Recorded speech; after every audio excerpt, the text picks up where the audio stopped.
3 नवंबर 1947 इंसान कामयाबी की ओर एक कदम और आगे बढ़ा चुके थे। और आपको तो पता ही है कि हर कामयाबी के पीछे कुछ ना कुछ दर्द भरी कहानी जरूर रही थी। आज हम अंतरिक्ष में भी काफ़ी आगे तक पहुंच चुके हैं और मार्स यानी मंगल पर इंसानों की बस्ती बसाने के बारे में सोच रहे हैं। पर अगर मैं आपसे पूछूं कि वो कौन सी जानवर थी जिसने इस दुनिया के लिए सबसे पहले स्पेस ट्रैवल किया था, तो उसका एक ही उत्तर आता है और वो है लाइका। हालांकि और भी कई सारे लिविंग स्पीसीज थे, जैसे कुछ मुखिया या रैट्स जो लाइका से पहले स्पेस मिशन कर चुके थे। इसके अलावा एक और मंकीज थे जिसका नाम था एल्बर्ट 1, जिसने लाइका से पहले 1948 में एक सब ऑर्बिटल फ्लाइट में हिस्सा लिया था, जिसे पूरी तरह से स्पेस मिशन कहा नहीं जा सकता है। इसीलिए लाइका को ही स्पेस मिशन करने वाली पहले जानवर माना जाता है। लाइका के बारे में सुनकर ही हमें प्राउड फील होता है, क्योंकि वो दुनिया के सारे जानवरों में से पहली ऐसे जानवर थी जिसने एक लंबी स्पेस मिशन किया था। लेकिन क्या सच में लाइका एक किस्मत वाला डॉग थी, जैसे हमें किताबों में पढ़ाया गया, या फिर जो हम पिक्चर में देखते, या फिर जो हम न्यूज़ मैगजीन में पढ़ते? तो सच्चाई के बारे में आज हम इसी वीडियो में जानेंगे। 1950 से पहले इंसानों को स्पेस मिशन के लिए धरती से बाहर भेजना उस टाइम के साइंटिस्टों के लिए काफ़ी चुनौती से भरा हुआ काम था। स्पेस मिशन में इंसान सर्वाइव कर पाएगा या नहीं, ये जानने के लिए अलग अलग प्रजाति के जानवरों को स्पेस में भेजा जाता था। सन 1957 में मॉस्को, जो कि रशिया में मौजूद है, इस समय मॉस्को की सड़कों पर लाइका एक मामूली आवारा कुत्ते की तरह घूमता था। और तब लाइका की उम्र था सिर्फ 3 साल। तब उसे क्या मालूम था कि वो इंसानी इतिहास में पहले ऐसे डॉग होंगे जो इंसान के लिए स्पेस मिशन पर जाएगी। और इसी बीच सोवियत स्पेस प्रोग्राम के सहारे दुनिया की सबसे पहला स्पेस सैटेलाइट स्पुतनिक ऑन को सक्सेसफुली लॉन्च कर दिया था। लेकिन स्पुतनिक ऑन में कोई भी जीवित प्राणी नहीं थे, इसीलिए वहाँ के साइंटिस्टों ने सोचा क्यों ना इस बार किसी बड़े जिंदा जानवर को स्पेस मिशन पर भेजा जाए। लेकिन शायद रशियन साइंटिस्ट इस दूसरे स्पेस मिशन को काफ़ी जल्दी करना चाहते थे, तो इसीलिए लाइका के स्पेसक्राफ्ट बनाने के लिए सिर्फ 4 हफ्ते का ही टाइम मिला था, जिसका खामियाजा बाद में उस बेजुबा मासूम कुत्ते को भरना पड़ा। स्पुतनिक 2 का केबिन इतना छोटा था कि केबिन के अंदर घूमने फिरने के लिए भी कोई जगह नहीं था, और इस तरह स्पुतनिक 2 को डिज़ाइन किया गया था, जो कि लगभग 28 दिनों में तैयार हुआ था। अब सिर्फ एक डॉग को ढूंढने की देरी थी।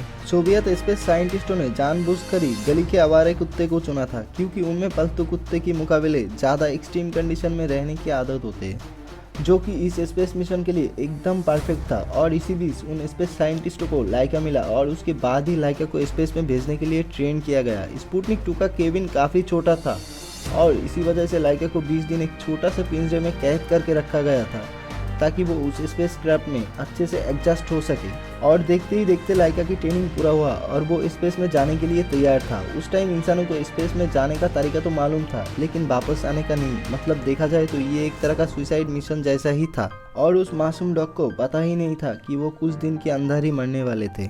तो लाइका को उस स्पेस मिशन में भेजने से पहले वहाँ के एक साइंटिस्ट लाइका को अपने साथ अपने घर लेके गए, और जिंदगी की कुछ आखिरी पालों में उसे खुश रखने के लिए उनकी बच्चों के साथ खेलने कूदने का मौका दिया। अब लाइका को हमेशा के लिए अलविदा कहने का टाइम आ चुका था। तो फाइनली लाइका को स्पुतनिक 2 के छोटी सी केबिन के अंदर चेन से बांध के डाल दिया गया, ताकि वो अपनी जगह से ज़्यादा मूवमेंट ना कर पाए। और इसी पोजीशन में लाइका को 3 दिन तक धरती के अंदर ही रखा गया, ताकि उसे सिचुएशन की आदत लग सके। 3 नवंबर 1957 लाइका की जिंदगी की आखिरी दिन। स्पुतनिक 2 का लॉन्च होने की कुछ टाइम पहले लाइका की स्पेसक्राफ्ट को आखिरी बार के लिए बंद करते समय एक साइंटिस्ट लाइका की नाक पे चूमता है और उसे आखिरी बार के लिए अलविदा कहते, क्योंकि वो जानते थे कि लाइका कभी भी धरती पर वापस नहीं आ पाएगी।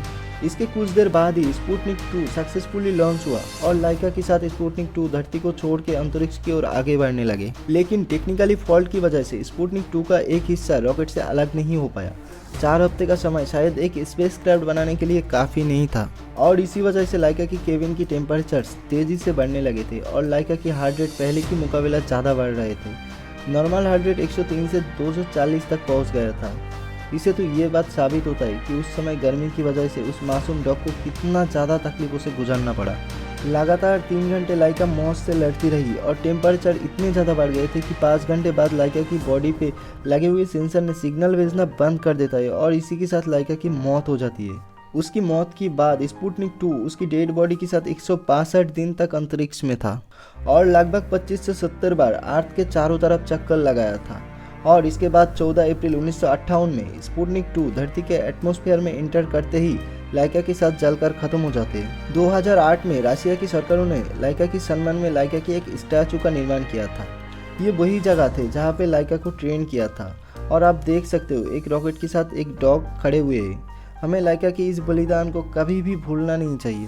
स्पेस मिशन में लाइका की कुछ कंट्रीब्यूशन तो ज़रूर है, जिसके कारण आज हम बड़े बड़े स्पेस मिशन के बारे में सोच सकते हैं। मैं जानता हूँ अगर आप भी मेरी तरह डॉग लवर हो तो आपकी आंखों में भी आंसू आए होंगे, लेकिन सच्चाई हमेशा कड़वा ही होता है। तो क्या साइंस के अपने फ़ायदे और इंसानों की कामयाबी के लिए इन मासूम जानवरों का बलिदान देना क्या आपको सही लगता है? मुझे कमेंट करके ज़रूर बताना। वीडियो कैसा लगा? अगर अच्छे लगे तो लाइक, शेयर एंड सब्सक्राइब करके बेल आइकन को ज़रूर दबा देना। मैं मिलता हूँ आपसे अगली वीडियो में, तब तक के लिए take care and bye bye.